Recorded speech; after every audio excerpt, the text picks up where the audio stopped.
What do you think about Sunday night? Let's just jump right into it. Let's go. I feel good about Sunday night. You know what? I'll tell you what. I said last week I had never been vexed in calling a game. And that was that Philly-San Fran game, just because the matchup and what Philly had done in that game was in Philly. This game, I feel good about Dallas. I feel good about where they are. Dallas is 14 straight home games. Yeah. So, and I've heard the guys talk about this streak they got at home and how much it matters to them. So I feel good about that. Many plans. Remember how Dak, I should say, finished that game in Philadelphia. You know, had a big fourth quarter, threw the ball all over the field.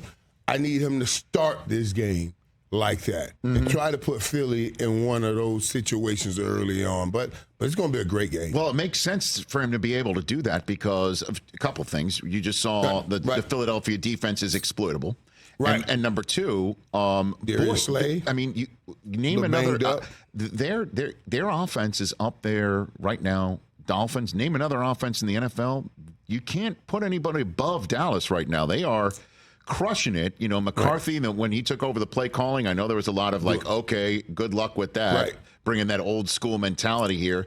And but I think it worked. But my God, has it worked? And so you have had a front row seat to CeeDee Lamb's ascension. What is different? What is changed at all? Or is it just this is the natural order of things for things him? Have changed because they've given him more opportunities. You've heard many times, and when Troy would be doing a game and he said, hey, he's one-on-one. Why are we doing all this other stuff once he's one-on-one? You got to just go back to him and throw the ball to him. They're starting to do that more. And they put him inside and outside. They gave him more opportunities outside. Outside wide receiver, you get to do some one-on-one things. When you leave somebody inside so much, and they were playing them a lot inside, you're more apt and they're more able. They're more apt and they're more able to double team you because they always have help around you. Right. So then you start putting them out. A lot of that stuff, man, moving them around. You see them doing now with CD what they do with Tyreek Hill. Giving them, tall sweeps and pitches, let him run the ball. So now that makes a stress on the defense because the whole defensive point has been about CeeDee Lamb all year long. He has to be. They still have to work on getting a better run game, a more consistent run game. And they're going to need it here in Philly. Because I think Philly's going to come out and say, hey, all right, we've been throwing the ball all over the yard. Let us try to slow your game down and just pound you to death. And Dallas, you got to deal with stopping the run, I believe. Okay, so there's that. Just before we move on in this conversation, what are your talks with CeeDee like?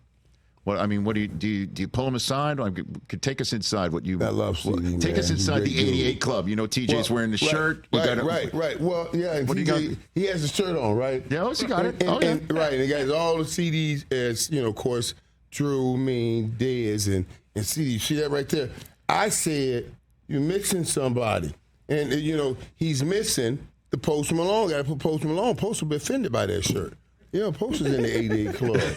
You got to put him on there. With all due respect, he never scored a touchdown. Our group text, it's us and Post, on the group text. So when CD's playing, everybody's group texting, Post, Drew. Why is Post Malone in the 88 club? Because we brought him in. How can I get in the 88 club? Christian them, huh?